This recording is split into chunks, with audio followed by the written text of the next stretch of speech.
नमस्कार, स्वागत है आपका होराइजन इन दावेदार में।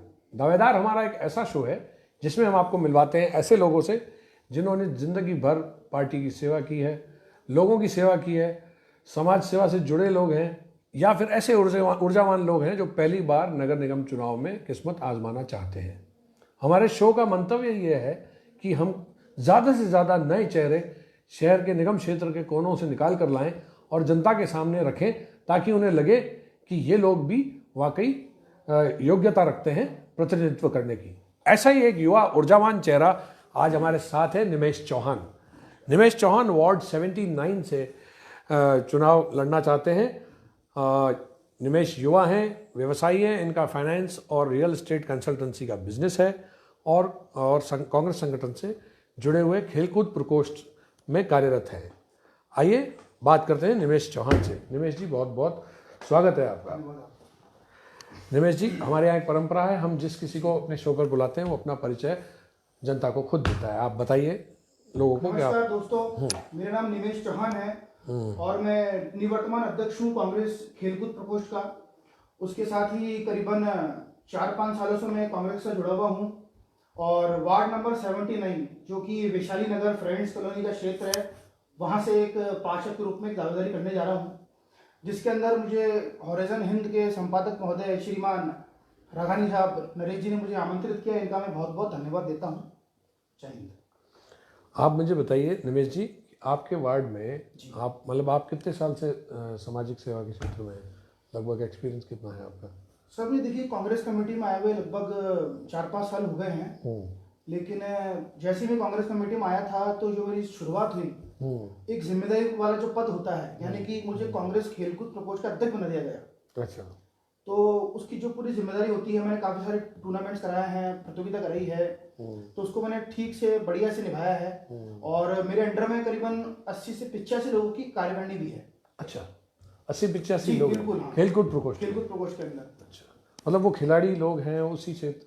खिलाड़ी नहीं, ये एक कांग्रेस का जिस तरीके से संगठन होता है, जैसे खेलकूद प्रकोष्ठ अलग हो गया, विधि प्रकोष्ठ अलग हो गया, व्यापार प्रकोष्ठ अलग हो गया, इस तरीके का ये खेलकूद प्रकोष्ठ का अलग से संगठन होता है। हाँ, वो मैं जानता हूँ। देखिए, कांग्रेस संविधान की अब धारा मुझे याद नहीं रही, काफ़ी साल हो गए, तो उसमें एक लाइन है कि कार्य विशेष के संपादन हेतु मातहत कमेटी का अध्यक्ष चाहे तो प्रकोष्ठों का गठन कर सकता है। वो कार्य विशेष के संपादन से मतलब ये होता है कि वो किसी भी क्षेत्र में, जैसे साइंस हुआ, टेक्नोलॉजी प्रकोष्ठ भी बनाया था बीच में, हमने देखा है, तो उसमें नेचर के लोग जोड़े जाते हैं, उसी पे काम किया जाता है। आपकी खिलाड़ियों में पकड़ है? सर खिलाड़ियों में पकड़ नहीं, एक्चुअली होता क्या है, जैसे मुझे खेलकूद प्रकोष्ठ का अध्यक्ष बनाया गया, मैं आपको बता देता हूँ मीडिया के माध्यम से। अच्छा मौका आपने दिया है कि भाई, बहुत अच्छी बात आपने मुझसे पूछी है कि भाई आप खिलाड़ी हो क्या, तो मैं आपको बता देता हूँ। और अजमेर शहर के लोग, काफी लोग जानते भी हैं, फिर भी मैं बता देता हूँ। मेरा खेलकूद परिवार से ही नाता रहा है। अच्छा। मेरे पिताजी श्रीमान प्रताप सिंह जी चौहान, जो खुद एक बॉडी बिल्डिंग में मिस्टर राजस्थान रह चुके हैं। अच्छा, ग्रेट।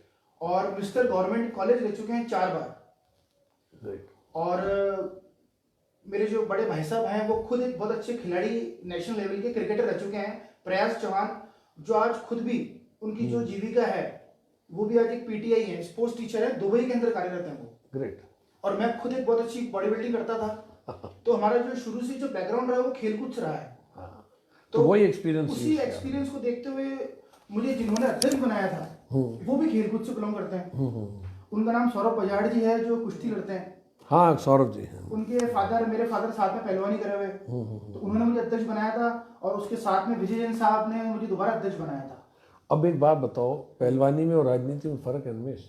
बिल्कुल सर। है ना, आपने पहलवानी की है रिंग में, है ना, ये रिंग थोड़ा, ये रिंग डिफरेंट है, जी बिल्कुल, है ना, तो ये राजनीति का क्षेत्र है। आपको कैसे मन में आई कि अपन इस बार कर लेते हैं? कैसे कॉन्फिडेंस कैसे कहता हुआ? देखिए सर, जो वार्ड का जो चुनाव होता है, मैं ये मान के चलता हूँ, वार्ड का जो चुनाव होता है वो वार्ड के अंदर वार्ड की मूलभूत सुविधाएं जो वार्ड के लोगों को नहीं मिल पा रही है उनकी पूर्ति करना।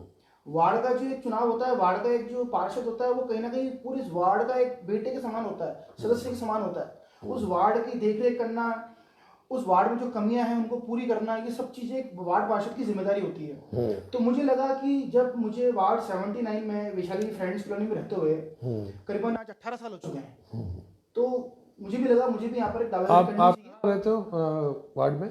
फ्रेंड्स कॉलोनी के अंदर रहता हूँ। हाँ, आपका एड्रेस क्या है बताइए? लॉयंस क्लब के आगे दुर्गा माता का मंदिर आता है, हाँ। उसके सामने टी पॉइंट पे मकान है मेरा। हाँ, तो बिल्कुल वार्ड के सेंटर में हो आप। जी बिल्कुल, वार्ड के सेंटर में मेरा मकान है, करीब 18 साल से मैं रहता हूँ वहाँ पे। हाँ, आपको क्या लगता है वहाँ से पार्षद अभी कौन थे निवर्तमान? अभी वहाँ से जो पार्षद थे निवर्तमान वो वीरेंद्र जी वालिया हैं। वालिया जी। जी। अच्छा, आपको क्या लगता है वालिया जी अपने कार्यकाल में कौन सा काम नहीं कर पाए? कौन सी ऐसी अधूरी चीज़ें जो रह गई है, जो आप अगर पार्षद बनते हैं तो आप उसको कैसे पूरा करेंगे? अपना विजन बताइए। देखिए, मेरा विजन किसी से कोई कि भाई वो बीजेपी के या मैं कांग्रेस को, ऐसा मेरा कोई विजन नहीं है। मेरा विजन सिर्फ इतना है कि मुझे चुनाव लड़ना है, पार्षद बनना है, और जो मुझे लगता है वहाँ के लोगों की जो अभी 4-5 चीजें ऐसी हैं जो वार्ड में निकल के आई। वही चीज़। पहला जैसे हम आजकल पीछे मालू गोदाम का जो क्षेत्र है वहाँ पानी भरता है, एक पाल टूट गई थी, जो कि सबसे भारी समस्या है जो वार्ड लोग, वो मैं चाहता हूँ वो पूरी हो, लेकिन अभी तक समस्या खत्म नहीं हुई। बरसात में तो पूरी कॉलोनी अंदर जलमग्न हो जाती है। पूरी कॉलोनी जो है कि पूरी बरसात में पानी भर जाता है, जबकि पॉश एरिया है बहुत, तो वो थोड़ी एक भारी समस्या है। मुझे लगता है कि वो होनी चाहिए, वो सबसे बड़ी समस्या है वार्ड की। तो उसको सॉल्व करने के लिए आप अब आज तक किसी से मिले हैं? जी बिल्कुल, वहाँ पे काफी प्रयास हुआ है, लेकिन उसके अंदर देखिए पद चाहिए होता है। जब तक आपके पास कोई पद ना हो तो आप कितने ही जोर शोर करें, चिल्लाएं, आपका कुछ काम नहीं होगा। अगर हो सकता है मैं पार्षद अगर बन गया तो इस बात की तो मैं गारंटी देता हूँ कि जो छोटी मोटी समस्या इस वार्ड के अंदर आई उनको मैं पूर्ति कर दूंगा। चलिए, कितना कॉन्फिडेंस है देखिए निमेश की, कि निमेश की ऊर्जा देखते ही बनती है। अब आप देखिए, मैं हर शो में ये बात कहता हूँ, आज फिर रिपीट कर रहा हूँ कि अगर ये आवाज़ जिम्मेदार लोगों तक पहुँच रही है, सुलझे हुए लोगों तक पहुँच रही हैं, तो उनको निसंदेह ऐसे ऊर्जावान नए चेहरों को मौका देना चाहिए, ताकि आने वाला समय अजमेर में smart city with smart people हो। क्योंकि पुराने वही चलते हुए चेहरे जो है वो ठहरा पानी है। ठहरे पानी में कहीं ना कहीं देखिए मानव स्वभाव है, अगर किसी भी चीज़ का संग्रहण हो जाता है तो उसमें विरक्ति आने लगती है। तो बदलाव जब प्रकृति का नियम है तो उस नियम को क्यों ना जनप्रतिनिधित्व के क्षेत्र में भी लागू किया जाए। तो निमेश, मेरी तरफ से बहुत बहुत शुभकामनाएं आपको, कि ईश्वर करे आपकी ये मनोकामना पूरी हो और आप पहुँचे। एक आखिरी और अहम सवाल, आप कांग्रेस से टिकट मांग रहे हैं, आपको कांग्रेस पार्टी टिकट देगी तो निसंदेह आप जीत के आएंगे, लेकिन कांग्रेस पार्टी अगर टिकट नहीं देगी तो आप क्या करेंगे? देखिए सर, हालांकि दावेदारी करना कोई भी कर सकता है, जैसे मैं कर रहा हूँ और भी लोग आपके पास आ रहे हैं, सभी कर रहे हैं, लेकिन टिकट मिलना नहीं मिलना ये जो भी हमारे अध्यक्ष हैं, पूर्व विधायक हैं, जो आलाकमान है, उनके हाथ में होता है। मुझे अगर टिकट नहीं मिलता तो मैं किसी का विरोध नहीं करूंगा, और अगर कांग्रेस कमेटी किसी और को टिकट दे देती तो मैं उसका साथ दे दूंगा, लेकिन मैं पार्टी से गद्दारी नहीं करूंगा। देखिए, ये भी एक अच्छी चीज़ है। तो बहुत बहुत शुभकामनाएं आपको, बहुत बहुत धन्यवाद निमेश जी। फिर किसी नए वार्ड, फिर किसी नए चेहरे, नए विजन के साथ फिर कभी मिलेंगे। आज के लिए फिलहाल इतना ही। जय श्री कृष्ण।